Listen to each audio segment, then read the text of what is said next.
Mukesh Kumar Meena chief electoral officer వారి కార్యాలయం నుంచి రాష్ట్రంలో ఉన్నటువంటి 175 నియోజకవర్గాలు అలాగే 25 పార్లమెంటు ఆర్ఓలందరికీ కూడా ఆయన కార్యాలయం నుంచి ఒక సర్క్యులర్ పంపించారు. ఏమని సర్క్యులర్ పంపించారంటే పోస్టల్ బ్యాలెట్లు లెక్కింపులో సడలింపులు వారు పంపించడం జరిగింది. ఆ సడలింపులు ఏంటంటే సాధారణంగా ఎలక్షన్ కమిషన్ ఆఫ్ ఇండియా అందరికీ కూడా పంపిస్తుంది రూల్స్, నియమావళి, నామినేషన్లు ఎట్లా ఉండాలి, నామినేషన్లు ఎలా వ్యాలిడ్ చేయాలి, ఎలా రిజెక్ట్ చేయాలి, లేదా తర్వాత ఎన్నికల నియమావళిలో వారు అనుసరించాల్సిన రూల్స్, అలా లెక్కింపులో కూడా వారు అనుసరించాల్సినటువంటి రూల్స్ కూడా గైడ్ లైన్స్ కానీ election commission of India procedures అందరూ కూడా ఇవ్వటం జరిగింది. దానిలో పోస్టల్ బ్యాలెట్ను కూడా ఎలా లెక్కించాలి, ఏది వ్యాలిడ్ ఏది ఇన్వాలిడ్ చేయాలి అనేది కూడా క్లియర్ కట్గా ప్రతిదీ క్షుణ్ణంగా భారతదేశంలో ఉన్నటువంటి అన్ని రాష్ట్రాలకి కూడా వారు పంపించడం జరిగింది. దానిలో భాగంగా మన రాష్ట్రానికి కూడా వారు పంపించారు. ఆ పంపించిన దాంట్లో పోస్టల్ బ్యాలెట్ల గురించి కూడా క్లియర్గా ఇచ్చారు. Counting through postal ballot paper అనే దాంట్లో కూడా వారు ఇచ్చారు. క్లియర్గా ఇస్తూ ఖచ్చితంగా పోస్టల్ బ్యాలెట్ ఆ కవర్ల మీద ఆర్ఓలు, ఏఆర్ఓలు లేదా కౌంటింగ్ ఆఫీసర్లు వారు తీసుకోవాల్సినటువంటి కవర్ బి, ఫామ్ 13C, అట్లాగే 13A అంటే 13A 13B ఆ కవర్ల మీద ఏ నంబర్ల కవర్లు ఉండాలి, దానిలో ఓటరు ఆ బ్యాలెట్ పేపర్ నంబర్ రాయటం, లేకపోతే వారి పోస్టల్ వారికి ఓటర్ లిస్టులో ఉన్నటువంటి క్రమ సంఖ్య ఏది ఉందో దాన్ని రాయటం, వారి పోలింగ్ స్టేషన్ నంబర్ రాయటం, అలాగే ఇతనే ఆ పోస్టల్ ఓటు వినియోగించుకున్నటువంటి ఎన్నికల బాధ్యత నిర్వహిస్తున్నటువంటి ప్రభుత్వ అధికారి ఎవరో అతనికి ఓటు ఎక్కడుందో ఇతనే అని చెప్పని అటాచ్ చేస్తూ ఒక గెజిటెడ్ అధికారి సంతకం పెట్టి స్టాంప్ వేయాలి అని గతంలో ఉంటే, కొత్తగా ఎలక్షన్ కమిషన్ ఏం చెప్పిందంటే ఒకవేళ స్టాంపు వేయకపోతే కనుక అతని చేతి రాలుతో డిజిగ్నేషన్ రాసున్నా కూడా వ్యాలిడ్ చేయండి అని చెప్పారు. చేతి రాతతో అతను ఎక్కడ అధికారిగా పనిచేస్తున్నాడు, ప్రస్తుతం ఎక్కడ ఉద్యోగం చేస్తున్నాడు అనేది కూడా రాసి చేత్తో కనుక రాసి సంతకం పెట్టుంటే కనుక దాన్ని కూడా వ్యాలిడ్ చేయండి అని చెప్పని ఎలక్షన్ కమిషన్ ఆఫ్ ఇండియా నియమావళిలో అందరి రాష్ట్ర ఎన్నికల అధికారులందరికీ కూడా పంపించడం జరిగింది.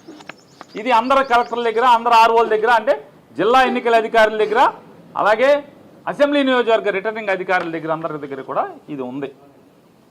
కానీ కొత్తగా ఆంధ్రప్రదేశ్ ఎన్నికల సంఘం నుంచి ఏమని పంపించారా అంటే ఒకవేళ వాళ్ళు కనుక చేత్తో కూడా డిజిగ్నేషన్ రాయకపోతే స్పెసిఫిక్ సిగ్నేచర్లందరికీ కూడా అన్నీ కలెక్ట్ చేసి ఆ కౌంటింగ్ అధికారులకు ఇవ్వండి. ఆ కౌంటింగ్ అధికారులు ఇచ్చిన చోట ఒకవేళ వాళ్ళు స్టాంప్ వేయకపోయినా చేత్తో రాయకపోయినా ఆ స్పెసిఫిక్ సిగ్నేచరు చెక్ చేసుకోవచ్చు అని చెప్పి నేను ఇచ్చారు. దీని మీద మా అభ్యంతరాన్ని వ్యక్తం చేశాం. ఎందుకంటే ఆ స్పెసిఫిక్ సిగ్నేచర్కి అంటే ఒకటి ముందు భారతదేశంలో ఏ రాష్ట్రంలో కూడా ఈ వెసులుబాటు లేనటువంటి ఇంటర్ప్రిటేషన్ ఈ రాష్ట్రంలో ఎందుకు ఇచ్చారు? ఒకవేళ మీరు ఏదైనా ఒక రాజకీయ పార్టీ మీకు ఈ సందేహాన్ని వెలబుచ్చితే మీరేం చేయాలి? కేంద్ర ఎన్నికల సంఘానికి ఇక్కడ రాయాల్సింది, ఇక్కడ ఎంత పెద్ద అభియోగాన్ని నేరాన్ని అవతల చేస్తున్నారు మేము ఇచ్చిన పెద్దానికి మీరు కేంద్ర ఎన్నికల సంఘానికి రాస్తున్నారు కదా, మరి దీన్ని ఎందుకు రాయలేదు? రాయకుండా మిగతా రాష్ట్రాల్లో లేనటువంటి వెసులుబాటు ఈ రాష్ట్రంలోనే ఎందుకు ఇచ్చారనేది మా అభ్యంతరాన్ని వ్యక్తం చేస్తూ మీరు పునరాలోచించాలి. దీనివల్ల స్మూత్గా అంటే పారదర్శకంగా ఘర్షణ లేని వాతావరణంలో అత్యంత పారదర్శకంగా జరగాల్సినటువంటి ఎన్నికల ఓట్ల లెక్కింపు రసాబసా అయ్యేటువంటి కార్యక్రమం జరగబోతోంది. ఎందుకని మీ స్పెసిఫిక్ సిగ్నేచరు పెట్టిన సంతకం మీరు ఏదైతే ప్రొవైడ్ చేసి ఆర్ఓలకి ప్రొవైడ్ చేసినటువంటి స్పెసిఫిక్ సిగ్నేచర్ ఈ బ్యాలెట్ పేపర్ మీద ఈ ఫారం కవర్ 13B 13Cలో ఉన్నటువంటి మీరు చేసినటువంటి వాటి మీద ఆ సంతకం చిన్న స్ట్రోక్ తేడా వచ్చినా ఎవరో ఒకరు అబ్జెక్ట్ చేస్తారు. ఎంతమంది ఏజెంట్లు ఉంటారు? 15-20 మంది కౌంటింగ్ ఏజెంట్లు ఉంటారు. ఒక్కడ అబ్జెక్ట్ చేసినా కూడా అది అభ్యంతరమే. ఈ గొడవలకు దారితీసేటువంటి పరిస్థితులు. ఎందుకని ఇంకోటి చెప్తున్నాం, ఆ ఇంటర్ప్రిటేషన్లో కూడా వారు రాసే దాంట్లో కూడా ఏమని రాశారంటే ఫెసిలిటీ సెంటర్ అంటే ఫెసిలిటేషన్ సెంటర్. పోస్టల్ బ్యాలెట్ వెయిటాకి ఫెసిలిటీ సెంటర్ కూడా ఆర్ఓలే ప్రొవైడ్ చేశారు. కాబట్టి రాజ్యాంగం ఏం చెప్తుందంటే ప్రాథమిక హక్కు ఓటు వేయటం అంటది, అంతేగాని అది సీక్రెట్గా ఉండాలి. ఈ రచ్చలో ఏమవుతుంది, ఆ ఓటు ఎవరిదో తెలుస్తుంది, చెప్పాల్సిందే కదా. ఓటు ఎవరిదో తెలిసేటువంటి పరిస్థితులు ఉన్నాయి. రెండవది సీక్రెసీ అనేది మనకి రాజ్యాంగం చెప్పి ఎలక్షన్ కమిషన్ ఆఫ్ ఇండియా చెప్పినటువంటి సీక్రెసీ అనేది పోతుంది. రెండవది రచ్చ రభస అయ్యేటువంటి కార్యక్రమం. సహజంగా మనమే ఉంటాం, బ్యాంకుకి వెళ్ళినప్పుడు స్పెసిఫిక్ సిగ్నేచర్ పెట్టమన్నప్పుడు మానవ నైజం చాలా జాగ్రత్తగా మన సంతకాన్ని పెడతాం. అదే ఒక 100 చెక్కులు ఇచ్చి 100 మీద నీ సంతకం పెట్టమంటే ఖచ్చితంగా స్ట్రోకులు తేడా ఉంటాయి. లేదు నువ్వే 100 సంతకాలు కాగితాలు ఇచ్చి ఒకేసారి 100 సంతకాలు పెట్టమంటే నిర్లక్ష్యం వస్తుంది, విసుగు వస్తుంది.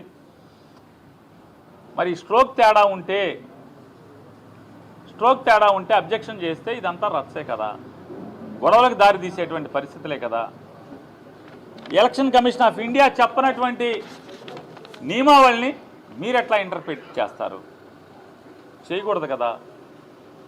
ఎలక్షన్ కమిషన్ ఆఫ్ ఇండియాలో ఆంధ్రప్రదేశ్ రాష్ట్రంలో ఒక రాజకీయ పార్టీ వచ్చి కాగితం ఇవ్వగానే ఈ రకమైన ఇంటర్ప్రిటేషన్ ఇవ్వటం అనేది ఎలా పారదర్శకంగా ఉంటుంది, ఎలా నిష్పక్షపాతంగా ఉంటుంది?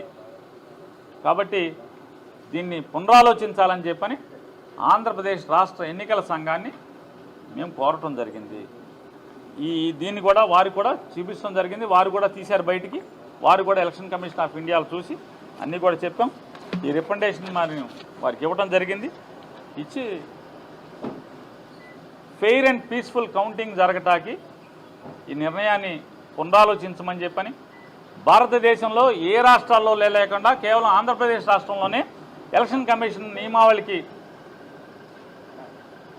మీరి అంటే దాటి ఈ రాష్ట్రంలోనే ఇటువంటి సర్క్యులర్ ఇవ్వటం ఎంతవరకు ధర్మం అని చెప్పని కూడా వారిని మా విన్నపాన్ని వారికి చెప్తూ పునరాలోచించి మంచి నిర్ణయం తీసుకోండి. ఫెయిర్ అండ్ పీస్ఫుల్ ఎలక్షన్ జరిగేట్టుగా, కౌంటింగ్ జరిగేట్టుగా ఇన్నాళ్ళు కష్టపడ్డారు, మంచో చెడో ఏదో చేసుకుంటూ వచ్చారు, కనీసం ముగింపు అన్నా మంచి ముగింపు ఇవ్వండి అని చెప్పని కూడా